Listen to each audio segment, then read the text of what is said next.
ഒരു സമ്മയുടെ ഒരു ഉപ്പയുടെ മക്കളാണ് നമ്മൾ.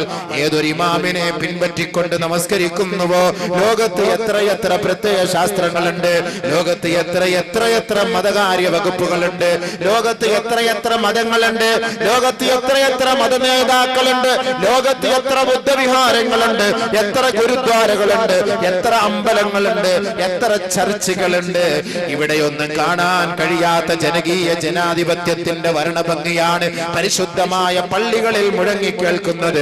ഒരൊറ്റ ഇമാമിന്റെ തക്ബീറിന്റെ മണികളോടുകൂടി ആയിരങ്ങളും പതിനായിരങ്ങളും ഒരേപോലെ അണിഞ്ഞു നിൽക്കുകയും ഒരേപോലെ തോളോട് ചേർന്ന് നിൽക്കുകയും ഒരേപോലെ സുജൂദ് ചെയ്യുകയും ഒരേപോലെ അത്തഹിയാത്തിലിരിക്കുകയും ചെയ്യുന്ന പാവനത്വം ലോകത്ത് ഒരൊറ്റ ആരാധനാലയങ്ങളിൽ കാണാൻ കഴിയില്ല. അത് പരിശുദ്ധ ഇസ്ലാമാണ് ലോകത്ത് പഠിപ്പിച്ചു തന്നതെങ്കിൽ മദീന പള്ളിയിൽ 1400 വർഷങ്ങൾക്ക് മുമ്പ് മുഴങ്ങിക്കേട്ട അതേ ബാങ്ക് തന്നെയാണ് 21ാം നൂറ്റാണ്ടിൽ ഈ ആലമ്പാടി പള്ളിയിലും മുഴങ്ങുന്ന ബാങ്ക്.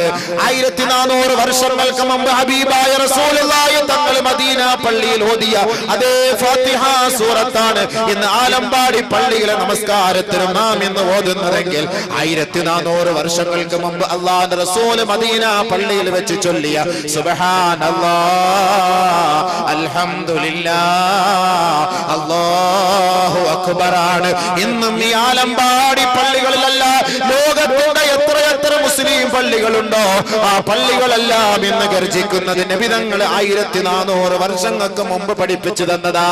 അല്ലാഹുവിന്റെ റസൂൽ 1400 വർഷങ്ങൾക്ക് മുമ്പ് പഠിപ്പിച്ചു തന്ന വുളൂവാണ് ഇന്ന് ഞാനും നിങ്ങളും നമസ്കാരത്തിന് മുമ്പ് തന്നെ എടുക്കുന്നതെങ്കിൽ അല്ലാഹുവിന്റെ റസൂൽ പഠിപ്പിച്ചു തന്ന വുളൂവിന് വിപരീതമായി ഇന്ന് ഒരു ഗ്രൂപ്പുകാരും ചെയ്യുന്നില്ല സഹോദരാ.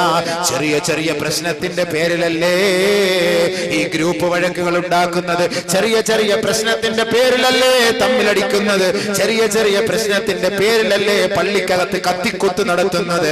പരിശുദ്ധ പള്ളി അല്ലാഹുവിന്റെ ഭവനമാണ്. പള്ളിക്കകത്ത് അഭയം തേടുന്നവനെ ഒന്നും ചെയ്യരുത്, പള്ളിക്കകത്ത് കൊലവിളി നടത്തരുത്, പള്ളിക്കകത്ത് തെറി വിളിക്കരുത്, പള്ളിക്കകത്ത് ആരെയും ആക്ഷേപിക്കരുത്. അല്ലാഹുവിന്റെ ഭവനമാണ് പള്ളികൾ, അല്ലാഹുവിന്റെ ഭവനമാണ്.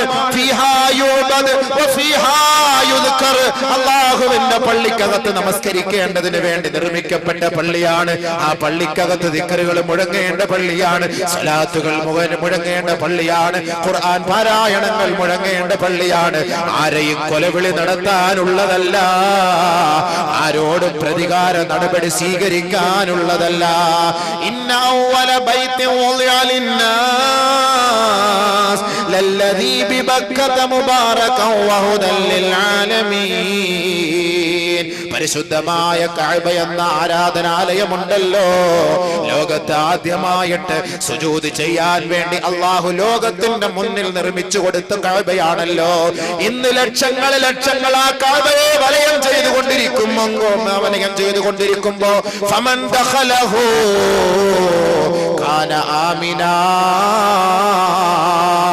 ആ കഅബയ്ക്കകത്തേക്ക് ഒരാൾ കടന്നു വന്നിട്ട് എന്നെ രക്ഷിക്കണേ എന്ന് പറഞ്ഞാൽ അവനെ ഒന്നും ചെയ്യരുത്, അവനെ വെറുതെ വിടണമേ.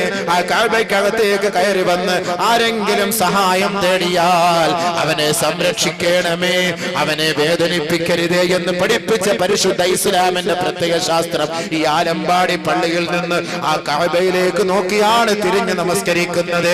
കൊല്ലം ജില്ലയിലെ പത്തനാപുരത്തെ പള്ളിയിൽ നിന്ന് നമസ്കരിച്ചാലും ആ കഅബയിലേക്ക് നോക്കിയാണ് നമസ്കരിക്കുന്നത്. ഫലസ്തീനിന്റെ മക്കളെ, അവരും ഇന്ന് നമസ്കരിക്കുന്നത് കഅബയിലേക്ക് നോക്കിക്കൊണ്ടാ. ഇറാഖിന്റെ മക്കളും കുവൈറ്റിന്റെ മക്കളും മൊറോക്കോയുടെ മക്കളും ന്യൂയോർക്കിലെ മക്കളും എന്ന് അല്ലാഹയെ വിളിക്കണമെങ്കിൽ ആ കഅബയിലേക്ക് നോക്കിക്കൊണ്ടാണ് നമസ്കരിക്കുന്നതെങ്കിൽ ആ കഅബയ്ക്കകത്ത് അല്ലാഹു വെച്ച തീരുമാനം എന്തെന്നറിയുമോ? ആ കഅബയിലേക്ക് ആരെങ്കിലും വന്ന് അഭയം തേടിയാൽ അവനെ വേദനിപ്പിക്കരുതേ.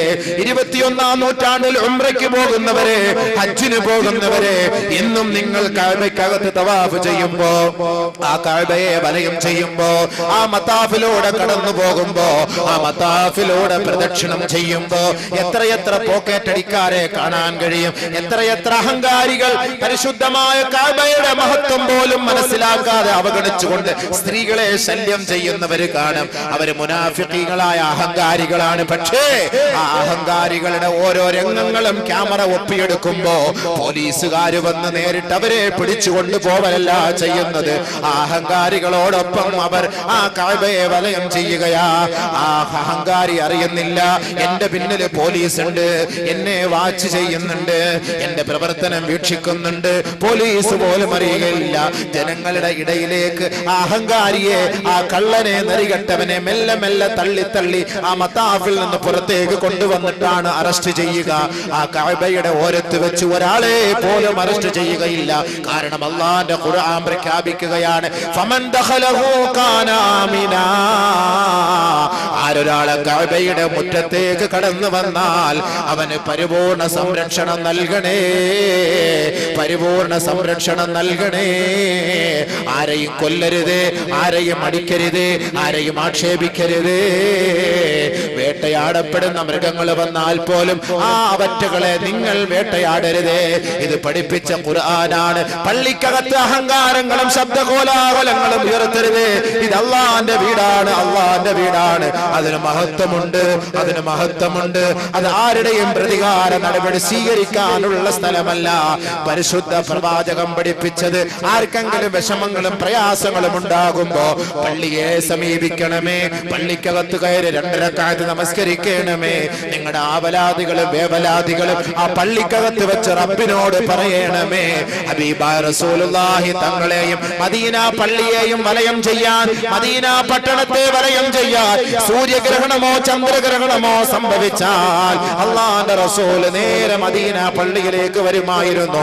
പള്ളിക്കകത്ത് കയറി സൂര്യഗ്രഹണത്തിന് പരിഹാരമുണ്ടാകുന്നത് വരെ, ചന്ദ്രഗ്രഹണത്തിന് പരിഹാരമുണ്ടാകുന്നത് വരെ അല്ലാഹുവിന്റെ റസൂല് സുജൂദിൽ കിടന്ന് റബ്ബിനോട് പൊട്ടിക്കരഞ്ഞ് സഹായം തേടിയെങ്കിൽ ലോകമേ ലോകമേ ലോകമേ സകലമായ പ്രശ്നത്തിന്റെ പരിഹാരമാണ് മസാജിദുല്ലാഹ്, അല്ലാഹുവിന്റെ പള്ളിയാണ്.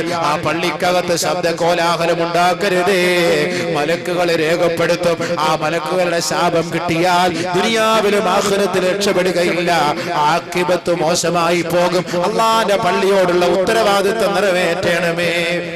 അതുകൊണ്ട് ഖുർആൻ പഠിപ്പിക്കുകയാണ്, യാ അയ്യുഹല്ലദീന ആമനൂ ലാ യസ്ഖർ ഖൗമും മിൻ ഖൗം അസാ യകൂനൂ ഖൈറൻ മിൻഹും വലാ നിസാഉം മിൻ നിസാ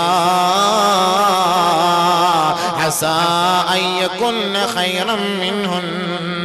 ഏ സത്യവിശ്വാസികളെ, നിങ്ങൾ ആരും അപരരെ ആക്ഷേപിക്കരുതേ.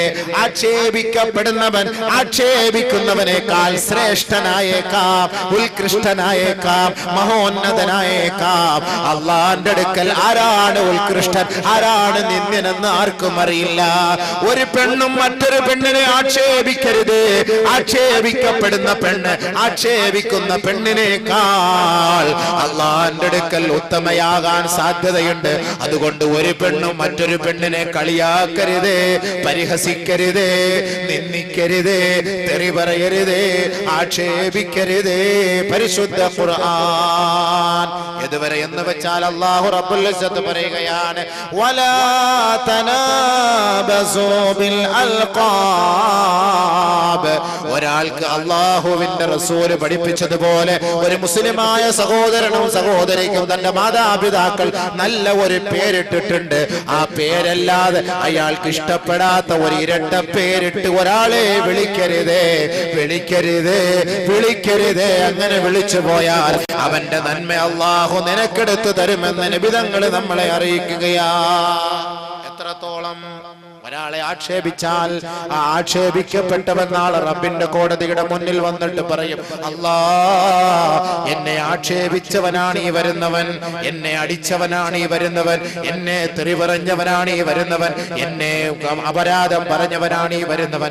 അതുകൊണ്ട് അല്ലാഹുവേ, ദുനിയാവിൽ വെച്ച് എന്നെ അപരാധം പറഞ്ഞപ്പോ ഞാൻ അതെല്ലാം ക്ഷമിച്ചു പടച്ചവരെ, സഹിച്ചു പടച്ചവനെ, ഇനി ഇപ്പോൾ നീതിമാനാണ്, നീതിയുടെ ഉടമസ്ഥനാണ്, ഞങ്ങൾക്ക് നന്മ കാണിച്ചു തരണമേ, ഞങ്ങൾക്ക് വിധി നിർണയം നടത്തണമേ.